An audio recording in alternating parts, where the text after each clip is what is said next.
So, hi, I'm Kate Mackenzie, and like Manu very nicely introduced, there is going to be some economics, but it's okay, because this is going to teach us something about design. And yes, it also involves donuts. So, while they're getting things set up here, so why talk about economics? Well, back in the day, once upon a time, when I decided I'm going to go to university, what shall I do? I know, I'm going to change the world. I'm going to study economics. So I went to a couple of courses and then realized two things. One thing I realized was that actually, it's a lot of numbers. It's a lot of numbers and equations up there. I'm not a maths person. I'll happily admit it. I still use my fingers to count. And the other thing I also realized was, where are the people? Lots of numbers in those textbooks. Where are the actual people? So, I went and studied something else, but this topic has always fascinated me. So, in the next 20-25 minutes, you are going to get a crash course in donut economics. You'll find out what it is, why it's important, and also key takeaways for design that you really will need to think about. So why economics? We're at World Usability Day. Well, I found this quote about World Usability Day that said, it's every user's responsibility to ask for things that work better. And my thinking was, okay, should we really limit ourselves to products and services? Let's ask for something that works better. What about asking about the economy? And you could also argue that's what the UN thought. Manu shared the 17 Sustainable Development Goals, that beautiful mosaic this morning, all those bright colors. And these were 17 different goals that the UN, so countries in the UN adopted, okay, by 2030 for our Sustainable Development Agenda, this is what we need to achieve. Across many different things, water, gender, infrastructure, and economics. There's at least two of them that specifically talk about this. So we have decent work and economic growth, and then we have responsible consumption and production. Cool. But you still might be sat there thinking, okay, but what about the design part of it? Well, it's because economics has a massive design problem. So UX practitioners and lots of other people, you are bringing human-centered design to your technology companies, engineering firms, and beyond. Mainstream economics is continuing to use outdated mathematical models, all those numbers, that don't reflect reality. They never really reflected reality. And economics is everywhere, really. So you'd think it would be super, super important to bring human-centered design to economics so we can create economies and policies that nurture and delight. Yes, that famous buzzword, let's delight people. But you don't really think about that when you think about economics, right? So, human-centered design, let's go to that. It's whatever you design, think of the people who will use your product. Not some abstract users out there walking around. These are real human beings. They're the ones that are going to interact with your product. So let's step aside for a second and think about big business. Because if we're being honest, they're the ones that have a lot of power in our economies. Who or what is their focus overall? Individual Abteilung, the divisions, the departments? Cool, they may focus on a specific user for their product. But overall, what is the goal of those big corporations? It's to make money for their shareholders. Okay, so Cate Raworth, she's an economist, and she also saw, something a bit wrong here, something a bit fishy. And she decided to fix it. So she created Doughnut economics. And there were two main reasons, I think, for this. Pictures and growth. So pictures, diagrams, we all know how important they are. This is really how important they are. And growth. Everything we think, growth is good. There was a question this morning asking, okay, this way that you work together, how can we scale it? How can we make it grow? Do things have to grow like that? So, let's take a look at a famous diagram. This is the fun part, this is the economics. So this is a simple circular flow diagram, and you'll find it in all basics economics textbooks. If you've taken an economics course, you might already be familiar with it. And it shows how money and goods flow around the economy. We have households and firms. Households provide factors for production, your labor, your time, your ideas, to businesses and companies. Cool. To make what? Goods and services for these households who then consume them. But of course, we have to pay for them. They're not free. So we then need to pay money back to these firms. But it's great because the money the firms give us in wages are what enable us to then pay for all this stuff that we have and that we want and that we need. But is there anything missing from this diagram? Yes, it is a bit of a rhetorical question. The environment? There, maybe. How about unpaid labor? A lot of women do that all over the world, men too. The government, it's not there. And Cate Raworth, she took a look at all these diagrams that were filling all these economics textbooks and thought, hang on a minute, if you look at this one, what's missing? Well, the economy doesn't float on a white background. It just doesn't. But it does show you the power of pictures, that this is how we think the economy works. So, GDP and growth. So we've had that circular view of the little economy, and now we go big. Macroeconomics, that big scale economics. And GDP and growth, that buzzword again. So just to quickly explain, GDP is the market value of goods and services produced within a nation's borders in a year. That is, broadly speaking, one of the main ways that we measure prosperity. So GDP growth has to keep going, or else, we're failing. It has to keep growing. So, with government's relentless focus on GDP growth, we have to keep growing, you'd think that there would be a lot of reliable evidence linking increasing GDP with happiness. You would be wrong. There's a study, it was featured in The Economist last month, and they did a massive long-term analysis starting in 1820, looking at all this evidence, and they found, there is some link between increasing national income and happiness, but it's not anywhere near as important as how healthy the population are and whether they're in peace, they're living in peace. So, this growth thing that we have going on, we have economies that need to grow, whether or not they make us thrive. The policies that we implement, if they hurt us as human beings, as long as the economy grows, all good, we're succeeding.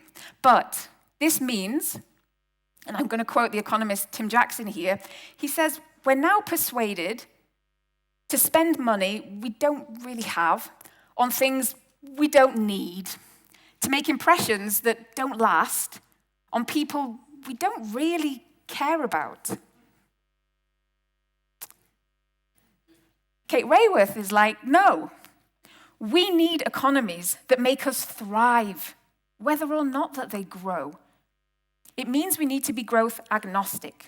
So, this doesn't mean we don't care about GDP. It doesn't mean that we don't measure it. What it means is that we design for human prosperity whether GDP goes up, goes down, goes backwards, goes sideways. It shouldn't matter. Our policies should be designed to make sure we have that level of human well-being that really we should be wanting in our future. And this may sound a bit weird. It may sound a bit daunting to question theories supported by experts. It's actually a lot easier than it sounds once you stop assuming that what most experts believe must be right. And that's also another famous economist who said that when he was like, 23 things you need to know about capitalism. A lot of experts, they also don't know what they're talking about. So, what does this have to do with donuts? Well, it's because these diagrams, if a picture is worth 1,000 words, that famous cliche, we need to pay more attention to the pictures that we teach, we draw, and that we learn. Because there's no way that things can change if we stick to the old illustrations. So, enter the donut. Really, it is a donut. It's a ring donut. And this is what we need to be aiming for. This ring donut. This is where all of us need to be when we look at how we measure everything. We need to be in the donut. So, we need to know where the boundaries lie. So, let's set a minimum, a social foundation. Once we reach that foundation, that means everybody's well-being, everyone's human rights are being respected. So we need to hit that social foundation to get into the donut. But of course, we don't want to go beyond. There's a ceiling, an ecological ceiling. This is kind of the limit of what Earth can safely sustain.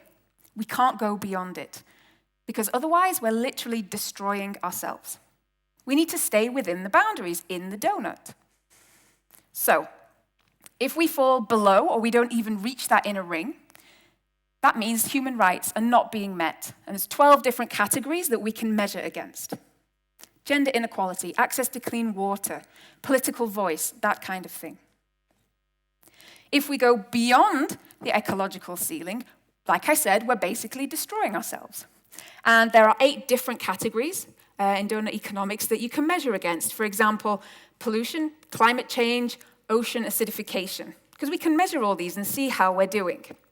So now we're going to go, this is the original donut when you see it all together. That really, the safe and just space for humanity, when we look at all the different measures, we need to be inside that donut. So, how do we do that? First, where do you think we are now? Here's the exploded donut, I've renamed it, here.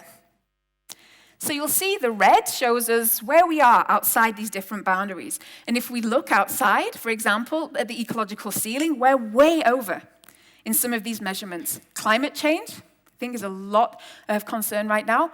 Biodiversity loss as well, for example. We're way beyond where we should be. So those really need to get squished back to get into the donut.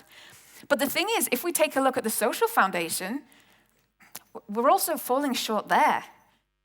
For example, in terms of access to clean water, we know people around the world don't have access to clean water. It's not being met, so we're falling short there. Also in terms of education. So as you can see, in a lot of things, we're kind of inside the hole and outside the ring of the donut. It's not where we should be aiming for. So what does this mean for design? We've talked about economics, looked at those diagrams, talked about growth. But what does this mean then for design? Well, this is human-centered design in the largest sense.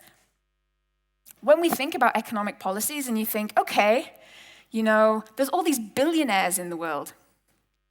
That's normal. That's to be expected. It's not. It's a design failure. And we really need to think about how we can fix this. We need to get everybody into the donut. So, product life cycle, when it comes to design, product life cycles, this concept that I think everyone is familiar with. So, there's a scientist and an architect called William McDonough and Michael Braungart, and they came up with this philosophy called cradle-to-cradle philosophy.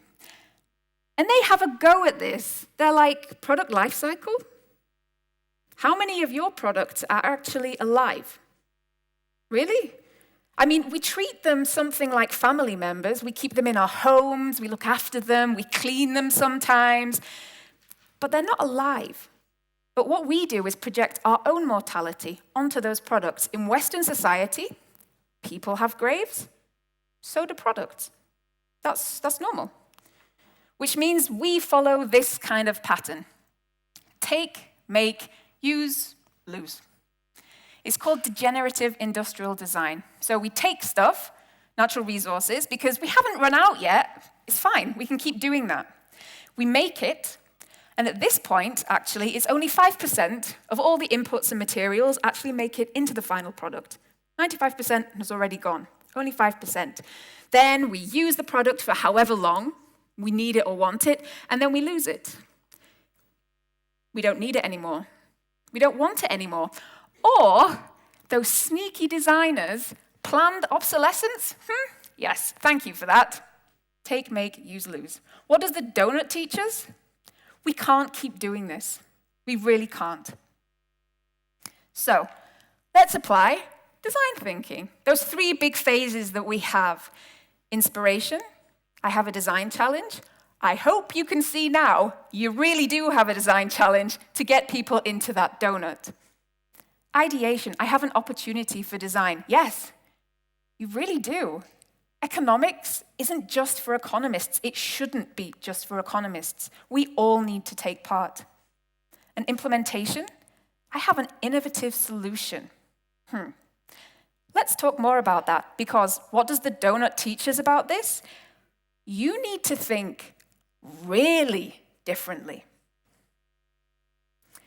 Because being less bad is not the same as being good. So, that architect and that scientist, they picked up on this point and they said, really, it's not protecting the environment to use your car less. Being less bad isn't the same as being good. Because when you do something wrong, you shouldn't try and iterate and improve upon that thing that's actually wrong. Because what you're doing is accepting that that's the best that we can do.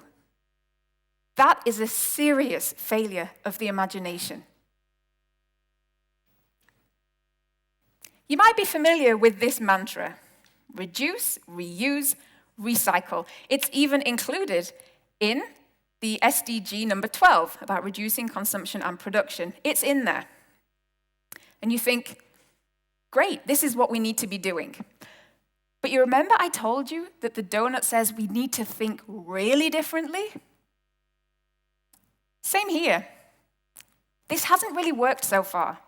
Okay, maybe we haven't committed so much on a global level, but even then, we follow this, we probably won't get into the Doughnut.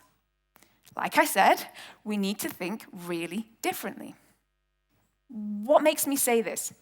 Well, talk about reduce. Cool. Weight of a can in 1980 was 19 grams, and look how much we've managed to reduce this to 12 grams by 2010. That's quite a significant saving. Awesome. The slight problem is that increasing population, marketing, you end up with a lot more cans actually being out there in the world. So you've managed to reduce that individual can, but once you aggregate it up, 1980, it was 817 million kilograms. I think you can probably see what's coming now.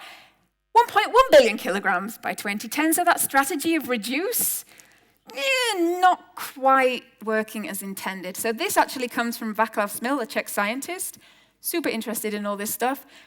Go look him up afterwards as well. Now, reduce, reuse, recycle. Yes. Throwing all your glass in the glass containers, separating out the paper. Or we also have that phenomenon. I don't know how many of you have, for example, a pen that was originally a PET bottle, or a pencil case that was originally a tire. Or a couple of months ago, Co-op had a Sammelaktion where you could get the Under the Sea, the plush toy, or the socks. And the socks were 70% cotton and 30% recycled fishing net. And you think, hey, this is really cool. This is really great for the environment. One moment. That isn't really recycling. That's downcycling. You're reducing the quality of the material. Okay, it was a fishing net, now it's a pair of socks. What do we do with those socks afterwards? The problem is we've downcycled that material. You can't really separate it out anymore, so you just have to throw them away. Plus, it probably needs more chemicals to then be able to use these materials, so recycled material, it isn't auto-magically, ecologically great, especially if it wasn't specifically designed to be recycled in the first place. So, what do Doughnut teach us about design? We need to reinvent on a serious level, a whole new level of design thinking. Circular design, for example, which you can find a lot about by IDEO and the Ellen MacArthur Foundation. Here's an example of what I mean by reinvent.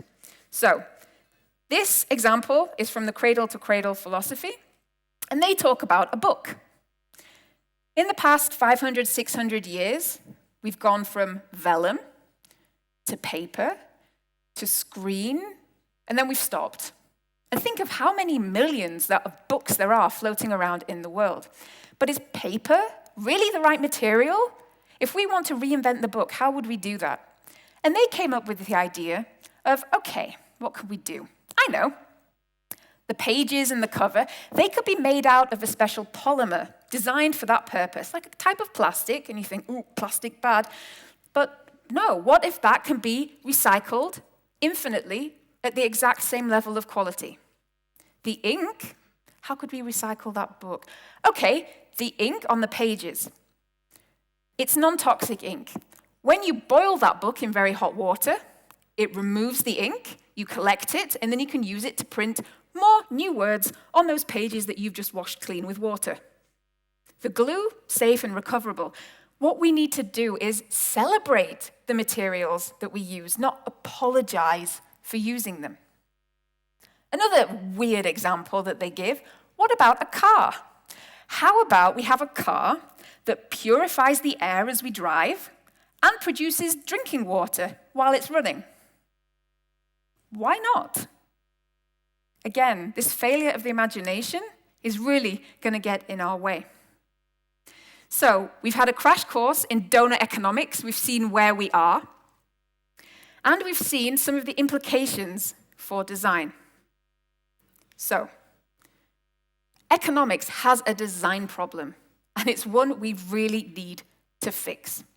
We need to get that human-centered design really into economics and put humanity over growth.